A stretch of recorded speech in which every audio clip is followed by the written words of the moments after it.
ये खबर उन किसानों के लिए है जो धान की सरकारी खरीद की तारीख का इंतजार कर रहे हैं। सरकार ने धान की खरीद के लिए तारीख का ऐलान कर दिया है। इसके लिए किसान खाद्य विभाग के पोर्टल पर fcs.up.gov.in पर जाकर रजिस्ट्रेशन कर सकते हैं। यूपी सरकार ने खरीफ सीजन 2024-25 के लिए धान की सरकारी खरीदारी के लिए रजिस्ट्रेशन भी शुरू कर दिए हैं। अगर आप भी इन्हीं किसानों में आते हैं तो ये खबर आपको आखिर तक देखनी है और समझना है कि आप किस तरह से रजिस्ट्रेशन कर सकते हैं। बैंक के खाते से आधार का लिंक होना क्यों है जरूरी? ऑनलाइन रजिस्ट्रेशन के बाद सरकार की तरफ से धान बेचने वाले किसानों का पैसा उनके अकाउंट में भेजा जाएगा। लेकिन अगर आपने अपने बैंक अकाउंट को आधार कार्ड से लिंक नहीं किया है तो सबसे पहले आपको अपने खाते से आधार कार्ड को लिंक कराना होगा, तभी आपके अकाउंट में पैसा आएगा। इस बार केंद्र सरकार ने कॉमन धान का एमएसपी 2300 रूपये प्रति क्विंटल और ग्रेड ए के धान का एमएसपी 2320 रूपये प्रति क्विंटल तय किया है। धान की फसल के ऑनलाइन रजिस्ट्रेशन के लिए कई ऑप्शंस भी दिए गए हैं। इसके लिए आप अपने घर से या फिर किसी आसपास जन सुविधा केंद्र या गांव में ही किसी साइबर कैफे में जाकर दस्तावेजों के जरिए रजिस्ट्रेशन कर सकते हैं। इतना ही नहीं, आप खुद भी अपने मोबाइल फोन के जरिए रजिस्ट्रेशन कर सकते हैं। अगर आप पहले भी एमएसपी पर धान बेच चुके हैं तो आपको इसका नवीनीकरण कराना होगा। कैसे होगी धान की खरीद?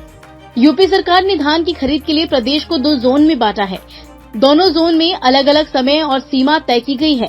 इसके लिए पश्चिमी यूपी जोन में 1 अक्टूबर से अगले साल 31 जनवरी तक धान की खरीद की जाएगी। इस जोन में लखनऊ मंडल के सीतापुर, लखीमपुर और हरदोई जिले के अलावा सहारनपुर, बरेली, मेरठ, आगरा, मुरादाबाद, अलीगढ़ और झांसी मंडल के सभी जिलों के किसान अपना धान बेच सकते हैं। दूसरा पूर्वी जोन है। इस जोन में 1 नवंबर से अगले साल 28 फरवरी तक धान की खरीद की जाएगी।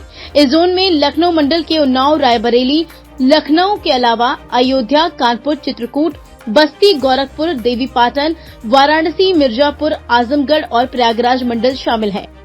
कैसे मिलेगी बिक्री और पेमेंट की जानकारी? अगर आपको पोर्टल के जरिए रजिस्ट्रेशन कराने में दिक्कत आ रही है तो आप किसानों के लिए सरकार की तरफ से जारी ऐप का भी इस्तेमाल कर सकते हैं। यूपी किसान मित्र ऐप के जरिए आप रजिस्ट्रेशन और नवीनीकरण करा सकते हैं और सरकार को बेची गई फसल का विवरण जानने के लिए भी आपको यूपी किसान ऐप को ही डाउनलोड करना होगा। आपको ये ऐप गूगल प्ले स्टोर पर मिल जाएगा। किसान खाद्य विभाग के पोर्टल पर आपको QR कोड भी मिल जाएगा। आप QR कोड से स्कैन करके भी ऐप को डाउनलोड कर सकते हैं। इसी ऐप के जरिए बिक्री और पेमेंट की जानकारी आपको मिलेगी। बता दें कि इन दोनों जोन में ही 2 चरणों में ही फसल की खरीद फरोख्त होती है। दोनों चरण सुबह 9 बजे से 5 बजे तक निर्धारित होते हैं। इसी बीच बता दें कि सरकार ने किसानों के हित को देखते हुए ये कदम उठाया है ताकि किसानों को उनकी उपज की सही कीमत समय पर मिल जाए। इसके लिए जरूरी है कि आप पोर्टल पर या ऐप पर सही जानकारी भरें ताकि आपको सरकारी दफ्तरों के चक्कर न लगाने पड़े।